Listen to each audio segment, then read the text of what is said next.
আমার জীবন পরিবর্তন হয়েছে শুধুমাত্র একটি আয়াত থেকে। বললাম কোন সেই আয়াত একটু বলেন। বলছে সেই আয়াত হলো মালিকি ইয়াউমিদ্দিন। আরে বাবা, মালিকি ইয়াউমিদ্দিন তো প্রত্যেক দিন আমরা নামাজে পড়ি। এখানে এমন কোন শিক্ষা আছে যেই শিক্ষায় আপনার জীবনটা চেঞ্জ করে দিয়েছে?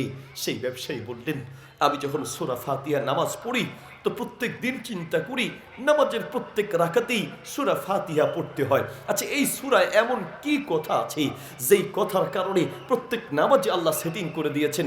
এমনিতে তো সেটিং করে নাই, অবশ্যই কোনো না কোনো কারণ আছে। তো সেই দিন থেকে আমি চিন্তা করলাম অন্তত সূরা ফাতিহা, নামাজে সূরা ফাতিহায় কি বলি একটু বোঝার চেষ্টা করি। আমি এই কথা মনে করে সূরা ফাতিহার তাফসীর নিয়ে পড়া শুরু করলাম।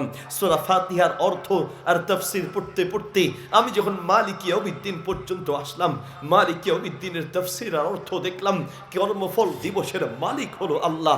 দুনিয়ায় আপনি আমি যা কিছু করছি সব কিছুর হিসাব নেওয়ার জন্য একজন মালিক আছেন। সেই কিয়ামতের মাঠে দাঁড়িয়ে আমাদের জীবনের প্রত্যেকটা মুহূর্তের হিসাব দিতে হবে। এই কথাটা যখন কলিজায় ঢুকেছে আমার জীবন চেঞ্জ হয়ে গিয়েছে। আমি আমার মালিকের সামনে কি জবাব দিব? আমি আমার রবের সামনে কি জবাব দিব? সেই কিয়ামতের মাঠে আমি আমার আল্লাহর সামনে কি জবাব দিব? এই টেনশনে আমার পুরো জীবনটা পাল্টে গিয়েছে। আল্লাহু আকবার। মালিক, এই নামাজ তো আমার জীবনের শেষ নামাজ হতে পারে। আপনার দুনিয়ার অন্য নামাজ আর জীবনের শেষ নামাজ মনে করে পড়া নামাজ আসমান জমিনের পার্থক্য থাকবে। নাম্বার 1, নামাজটা পড়ার সময় জীবনের শেষ নামাজ মনে করে পড়বেন। নাম্বার 2 নম্বর হলো আপনি যখন নামাজ পড়বেন মনে করবেন যে আপনি রব, আপনার মালিকের সামনে দাঁড়িয়ে আছেন। দুনিয়ার কোনো মানুষের সামনে যখন আপনি দাঁড়ান, কোনো সম্মানী ব্যক্তির সামনে, আপনি কত কত সম্মানের সাথে, কত ভদ্রতার সাথে দাঁড়ান। কোনো এমপি মন্ত্রীর সামনে যদি আপনি দাঁড়ান, যেভাবে সেভাবে দাঁড়াবেন, যেই সেই পোশাকে দাঁড়াবেন, যেইভাবে সেইভাবে আপনি দাঁড়াবেন না। আপনি দাঁড়াতে গিয়ে কত ভদ্রতার সাথে, নম্রতার সাথে, ধীরস্থিরভাবে দাঁড়াবেন। একজন বড় আলেম, মনে করেন শেখ আহমদুল্লাহ হাফিজাহুল্লাহকে আপনারা কলিজা দিয়ে ভালোবাসেন, আমরাও কলিজা দিয়ে ভালোবাসি। যদি কোনো কারণে আপনি তাকে কাছে পেলেন, তার সামনে, ওনার সামনে আপনি দাঁড়ায় আছেন, আপনি বলেন ওনার সামনে যখন আপনি দাঁড়াবেন আর সাধারণ মানুষের সামনে দাঁড়ানো একরকম হবে। আরে আমরাই তো একসাথে চলি, কত ভালোবাসে, মাঝে মাঝে আদর করে ভালোবেসে গলায় হাত দেয়, মাঝে মাঝে ভালোবেসে আদর করে, ছোট্ট মানুষ হিসেবে, এত ছোট মানুষ তাও মায়া করে ভালোবেসে মাঝে মাঝে হাত ধরে হাঁটে। এরপরেও তিনি যখন আমাদের সামনে দাঁড়ান আমরা কত সম্মানের সাথে ধীরস্থিরভাবে দাঁড়ায় থাকি। আমাদের কোনো ওস্তাদের সামনে যখন দাঁড়াই কত ধীরস্থিরভাবে দাঁড়াই। দুনিয়ার কোনো ওস্তাদ, দুনিয়ার কোনো সম্মানী ব্যক্তি, দুনিয়ার কোনো এমপি মন্ত্রী, দুনিয়ার কোনো বড় আলেমের সামনে আপনি যখন দাঁড়ান আপনার দাঁড়ানোটা কত বিনয় নম্রতার সাথে হয়। আপনার পায়ে একটা মশার কামড় দিলেও আপনি টের পান না।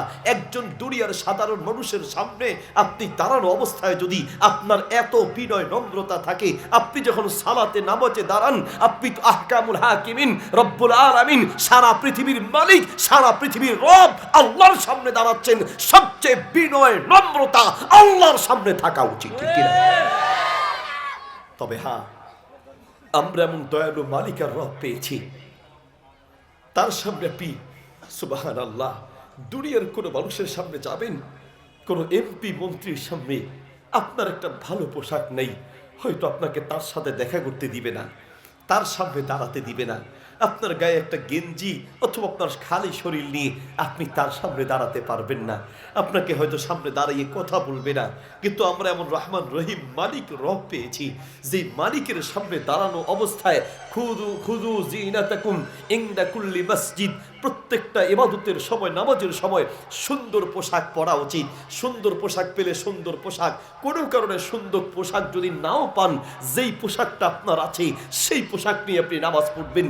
যদি আপনার শুধুমাত্র সতরটা ঢাকা থাকে আর গায়ে যদি কিছু নাও থাকে তাও আপনি নামাজ পড়লে নামাজ হয়ে যাবে।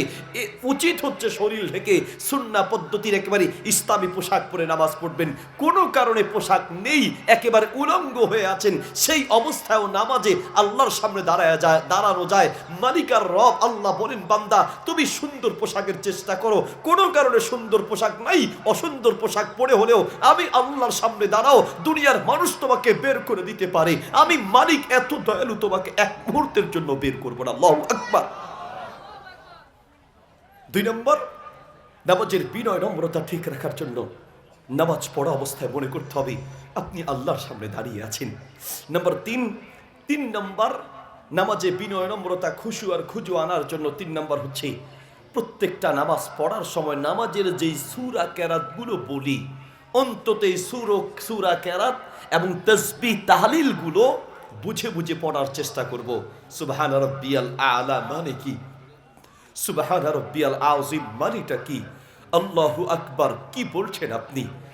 যখন নামাজে দাঁড়ান আপনি সূরা ফাতিহা নামাজের প্রত্যেক রাকাতে পড়ছেন, কি বলছেন এই নামাজের মাঝে? সুবহানাল্লাহ।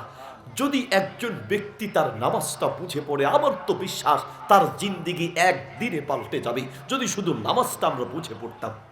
আমরা নামাজটা সত্যিকার অর্থে বুঝে পড়ি না বন্ধু আমার। শুধু নামাজটা যদি বুঝে পড়তাম আমাদের পুরো জীবন চেঞ্জ হয়ে যেত। একজন ব্যবসায়ী, বাংলাদেশের একজন খুব পরিচিত একজন ব্যবসায়ী, তিনি একসময় তার জীবনী বলতে গিয়ে বলছেন যে এমন কোনো অন্যায় নাই যে অন্যায়ের সাথে তিনি জড়িত ছিলেন না, বিভিন্ন হারামের সাথে জড়িত ছিলেন।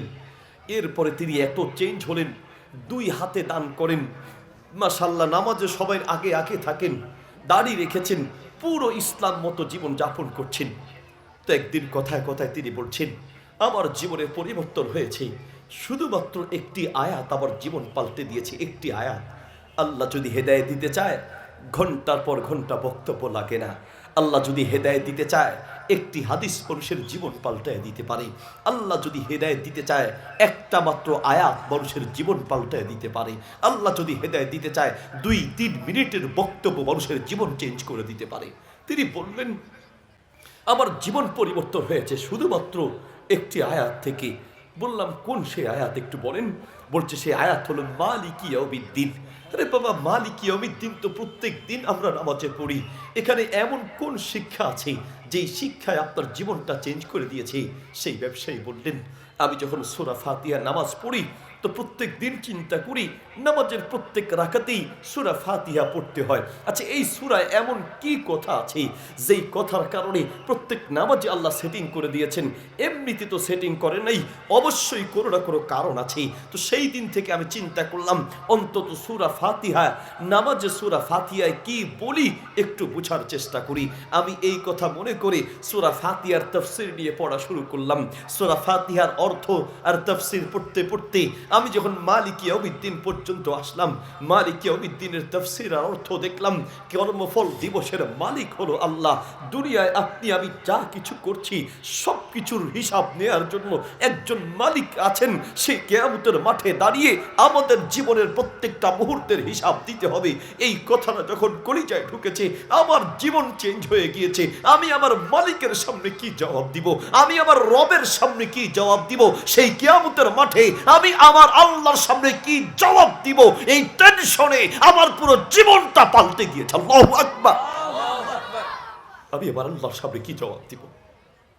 আপনি নামাজটা একটু বুঝে পড়েন, সূরা ফাতিহাটা বুঝে পড়েন, মালিকি ইয়াউমিদ্দিনটা একটু বুঝে পড়েন।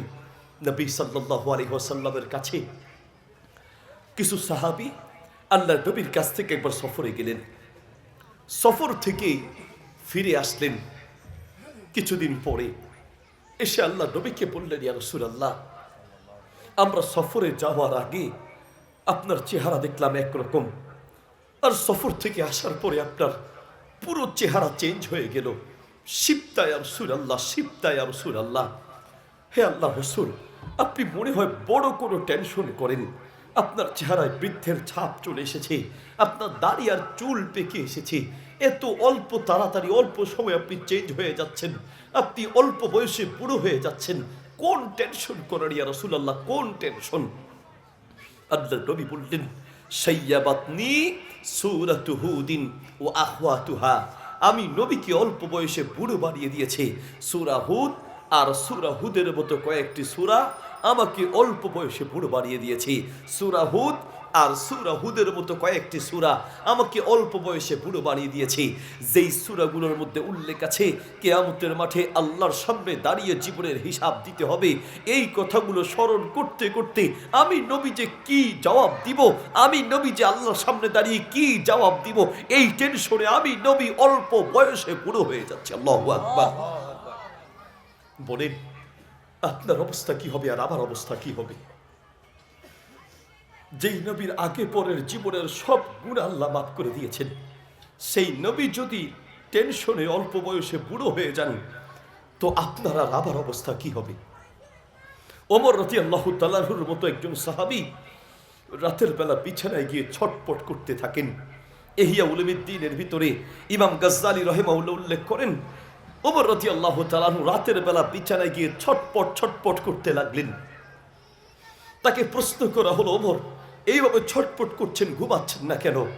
ওমরের মতো এত বড় সাহাবী বলছেন, আমার টেনশন, আমি যদি এখন দুনিয়ার থেকে বিদায় হয়ে যাই তো আমি আমার আল্লাহর সামনে কি জবাব দিব? এই টেনশনে আমি অল্প বয়সে বুড়ো হয়ে যাচ্ছি, আমি আল্লাহর সামনে কি জবাব দিব?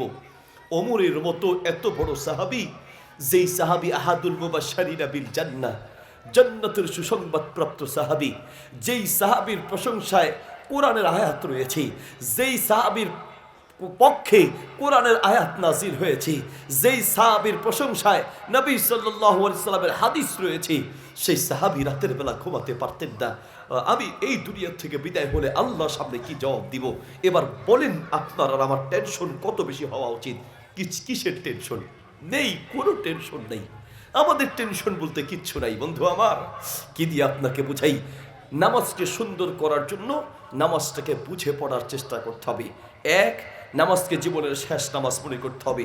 দুই, নামাজে দাঁড়ানো অবস্থায় মনে করবেন আল্লাহ আপনাকে দেখছেন, আপনি আল্লাহর সামনে দাঁড়িয়েছেন, এই কথা মনে করে নামাজ পড়বেন।